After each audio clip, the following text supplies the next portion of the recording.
पहले अभिमुक्तेश्वरानंद सरस्वती पर मुकदमा लिखवाने का दबाव रामचंद्र दास ने मुझ पर बनाया।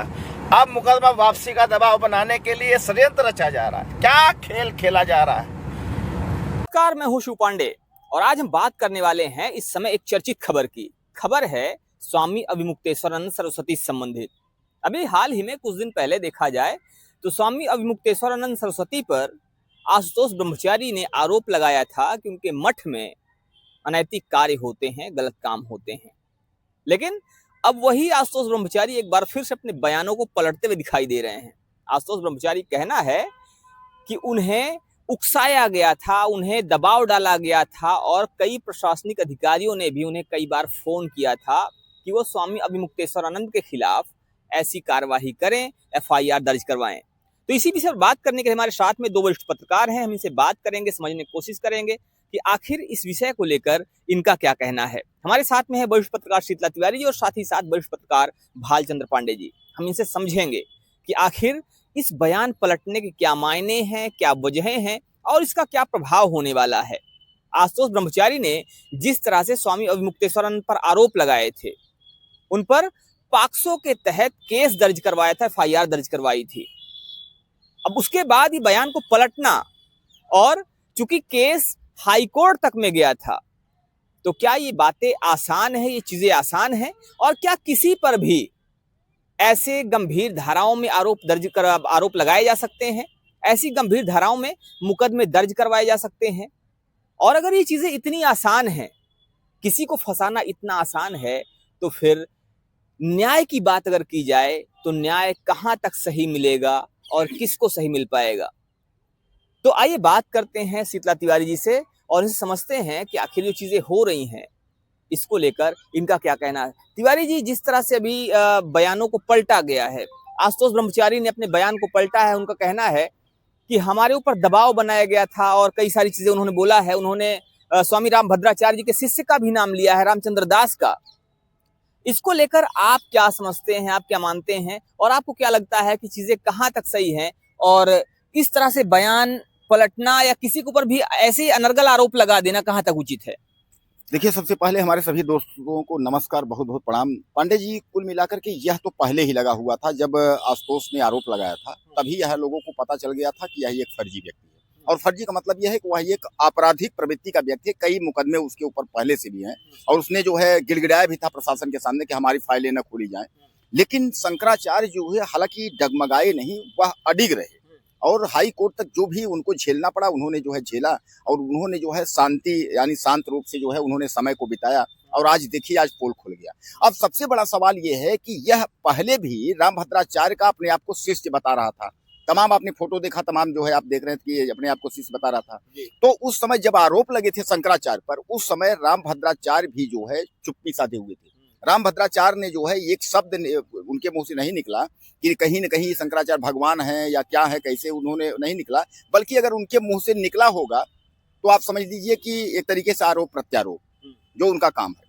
लेकिन अब जो है वह गिड़गिड़ा रहे हैं, वह कह रहे हैं कि हमारे जो है खतरा है, हमारे जो है उत्तराधिकारी को खतरा है। किसको खतरा है? अब वह गिड़गिड़ा रहे हैं कहीं न कहीं आशुतोष ब्रह्मचारी के। वो तो पांडे जी आपराधिक प्रवृत्ति का व्यक्ति तो था ही और पोल तो खुलना ही था। लेकिन ये कहिए कि ज्यादा समय नहीं बीता उसके पहले ही। लेकिन सबसे बड़ी बात यह है पांडे जी, जिस तरीके से उसने कहा था छोटे छोटे बच्चों के साथ इन्होंने ऐसा घृणाकृत किया, ये सब यानी एक संत जो है, तो संत कहने में भी शर्मिंदगी लग रही है कि उसको आशुतोष ब्रह्मचारी उसको जो है संत कहें। और उसका नाम जो रख दिया गया है कि आशुतोष ब्रह्मचारी, ये भी नाम से भी अब लगने लगा कि कहीं न कहीं एक संत शंकराचार्य। हालांकि प्रशासन की बात अलग है कि प्रशासन जो है इसके पहले शंकराचार्य 2025 के महाकुंभ में वो शंकराचार्य थे। 2026 में जो है यही बरगलाहट की वजह से जो है, क्योंकि अब देखिए अधिकारी भी खुल करके सामने मतलब नहीं आ रहे हैं, लेकिन अधिकारियों को भी यह पता था। अब धीरे धीरे यह भी पता हो रहा है कि अधिकारी भी शामिल थे, यानी माघ मेला के जो अधिकारी हैं वो भी शामिल थे। अब सीधे सीधे कुल मिलाकर के इसमें जो है आप समझ लीजिए कि आशुतोष ब्रह्मचारी का नेटवर्क जो है यह काफी लंबा, जैसा उसने कहा कि उनके शिष्यों ने या उनके मठ वालों ने जो है वह सीधे सीधे हमको कहा था कि आरोप लगाओ, ऐसा वैसा करके जो है इनको बदनाम करो। यह कहीं न कहीं तो गंभीर अपराध है। तो ये गंभीर अपराध है, किसी के ऊपर भी यूं ही आरोप लगा देना, किसी को भी यूं ही दोषी ठहरा देना और ये कह देना कि इनके द्वारा घिनौना कार्य किया जा रहा है, इनके आश्रम में ऐसे घृणित कार्य किए जा रहे हैं और पॉक्सो के तहत मुकदमा दर्ज करवा देना, ये अपने आप में बड़ी बात है। और सोचने वाली बात यह है कि जब ऐसे झूठे आरोपों से, क्योंकि अब आरोप लगाने वाला व्यक्ति जब पलट गया है और वही कह रहा है कि हमें दबाव बनाया गया, हमारे ऊपर दबाव बनाया गया था, इसका मतलब है कि जो आरोप थे वो झूठे थे। अब यहाँ प्रश्न ये खड़ा होता है कि जब शंकराचार्य जैसा व्यक्ति ऐसे झूठे आरोपों में फंस सकता है तो एक जन सामान्य के ऊपर क्या क्या हो सकता है, उसके ऊपर कैसी कैसी धाराओं में मुकदमे दर्ज हो सकते हैं, ये कोई कहने वाली बात नहीं है। किसी के ऊपर कोई भी गंभीर आरोप लगाए जा सकते हैं और कुछ भी किया जा सकता है, और ऐसी ही बातें इस समय सोशल मीडिया पर चल रही हैं और साथ ही साथ इन्हीं मुद्दों को लेकर प्रश्न खड़े किए जा रहे हैं कि आखिर इतनी गंभीर बातें, इतने गंभीर आरोप क्यों लगाए गए। और अब बड़ी बात यह है कि वो आशुतोष ब्रह्मचारी जिन्होंने शंकराचार्य जी पर इतने घृणित आरोप लगाए, राजनीति से प्रेरित होकर, ये कहा जाए कि अपने व्यक्तिगत मतभेदों की वजह से, जो भी वजह थी, जिन्होंने इतने बड़े बड़े आरोप लगाए, अब उस आशुतोष ब्रह्मचारी के साथ में क्या होगा? क्या आशुतोष ब्रह्मचारी यूं ही बच जाएंगे और अपने आप को निर्दोष और पाक साफ बताते हुए ये कह देंगे कि नहीं, हमें तो सिर्फ दबाव बनाया गया था, हमें परेशान किया गया था, हमें डराया गया, धमकाया गया, इसलिए हमने ऐसे आरोप लगाए? तो क्या सिर्फ ये बोल देना ही पर्याप्त है? या आशुतोष ब्रह्मचारी के ऊपर भी अब कोई कार्यवाही होनी चाहिए और हो सकती है, क्योंकि जनता ऐसे सवाल कर रही है। पांडे जी, क्या कहते हैं आप? जिस तरह से आरोप लगाए गए और उसके बाद आरोप से मुख मोड़ा गया, बयान को पलटा गया, तो अब जो बातें सामने आ रही हैं, कहीं ना कहीं जनता सवाल खड़े कर रही है और जनता कह रही है कि अगर इस तरह के आरोप लगाए जा रहे हैं, झूठे आरोप लगाए जा रहे हैं, तो कहीं ना कहीं दोषी तो वो व्यक्ति भी है जिसने ऐसे आरोप लगाए हैं।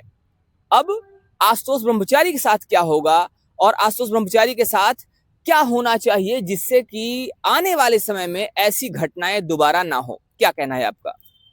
पांडे जी, सबसे पहले तो सभी बंधुओं को नमस्कार। देखिए, ये मुद्दा जो है अब ज़्यादा पेचीदा होता जा रहा है। अब ऐसा नहीं है कि ये केवल पॉस्को एक्ट का ही मामला है या दुराचार का ही आरोप है। अब ये काफ़ी पीछे चले जाइए, क्योंकि देखिए, जो आशुतोष ब्रह्मचारी हैं, उन्होंने कई लोगों, मतलब व्यक्ति का नाम तो नहीं लिया, लेकिन कहा है कि हमारे ऊपर कई प्रशासनिक अधिकारियों का भी दबाव था, और उसके साथ साथ रामभद्राचार्य के कई शिष्यों का भी उन्होंने एक शिष्य का नाम तक लिया है। तो कहीं अब ये चीज जो उनके साथ माघ मेले में हुआ था, कहीं उसकी लीपा पोती के लिए तो कहीं ऐसा आरोप नहीं लगवाया गया था। अब प्रश्न ये भी उठता है, क्योंकि देखिए, दोनों कड़ियां एक साथ जुड़ती हुई नजर आ रही हैं। क्योंकि जैसे ही कुंभ खत्म होता है, वो पूरे देश की यात्रा की शुरुआत करते हैं, उसी समय आरोप लगाया जाता है। तो अब चूंकि आशुतोष ब्रह्मचारी का नाम लेना और ये कहना कि नहीं, मेरे ऊपर प्रशासनिक अधिकारियों या पुलिस अधिकारियों का भी दबाव था, उनके भी चूंकि कहने से हमने ऐसा आरोप लगाया, तो यहाँ प्रश्न यही उठता है कि क्या वास्तव में जो माघ मेले में हुआ उसकी लीपापोती के लिए ये आरोप लगवाए गए थे ताकि ये सब सेटलमेंट हो जाए? अब ये तो काफी जो है पेचीदा मुद्दा बन गया है और ये जांच का विषय है। क्या आप जितने भी माघ मेले के अधिकारी थे वो भी क्या इस दायरे में आएंगे? जांच के दायरे में आते हैं क्या? ये एक प्रश्न बनता है कि अगर उन्होंने आरोप लगाया तो कौन कौन से पुलिस अधिकारी जो उनके ऊपर दबाव बनाए इस तरह का आरोप लगाने के लिए? और क्या जो अब आशुतोष ब्रह्मचारी के साथ साथ, चूंकि देखिए ये एक गंभीर आरोप है और एक ऐसे व्यक्ति पर जो शंकराचार्य जैसे व्यक्ति हो, पूरे देश का जिसमें सम्मान जुड़ा हो, उसके ऊपर इस तरह का आरोप लगाना, और वो आरोपी अब ये कहे कि मेरे ऊपर जो है वो रामभद्राचार्य के शिष्यों का और पुलिस प्रशासनिक अधिकारियों का दबाव था, तो अब ये कहीं न कहीं मामला दूसरा रूप ले रहा है। अब ये जांच का विषय है। अगर जांच होगी, स्वतंत्र रूप से होती है, तो क्या जितने अधिकारी उसमें संलिप्त हैं वो सस्पेंड किए जाते हैं या उनके खिलाफ कोई भी कार्रवाई की जाएगी? और दूसरा चीज है कि आशुतोष ब्रह्मचारी के खिलाफ क्या ऐसे गंभीर आरोप लगाने के लिए कौन सी कार्रवाई की जाएगी? उसके साथ साथ क्या जो उन्होंने रामभद्राचार्य के शिष्य का नाम लिया है, क्या उनके खिलाफ भी कोई आपराधिक केस बनता है या उनके खिलाफ कोई FIR किया जाएगा?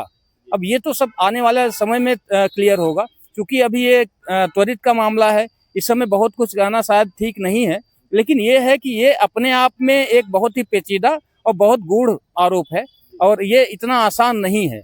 अगर इस तरह का आरोप है तो काफी ऊपर का दबाव रहा होगा, और ये आरोप साबित करना और इसको पूरी तरह से जस्टिफाई कराना अब ये प्रशासन और गवर्नमेंट की जिम्मेदारी बनती है। तो ये जो आरोप हैं, जो आरोप लगाए गए थे, ये आरोप कैसे लगाए गए, क्यों लगाए गए, उसके पीछे कौन कौन है, ये जांच का विषय है। अब आने वाले समय में देखना ये होगा कि क्या कुछ निकल कर सामने आता है, क्या इसकी गहनता से जांच होती है या मामले की लीपापोती करके फिर से छोड़ दिया जाएगा। क्या शंकराचार्य जी के ऊपर आरोप लगाने वाले, अगर झूठा आरोप लगाया गया है तो शंकराचार्य जी के ऊपर झूठा आरोप लगाने के मामले में जो भी दोषी लोग हैं उनके ऊपर कार्यवाही होगी या उनको बचाने की कोशिश की जाएगी, ये सब आने वाले समय में देखने वाली बात होगी। फिलहाल इस पर आपका क्या मानना है, आपका क्या कहना है, आप भी हमें जरूर बताइएगा। बने रहिए हमारे साथ खबरों को अपडेट के लिए। मिलते हैं फिर से, तब तक के लिए जय हिंद।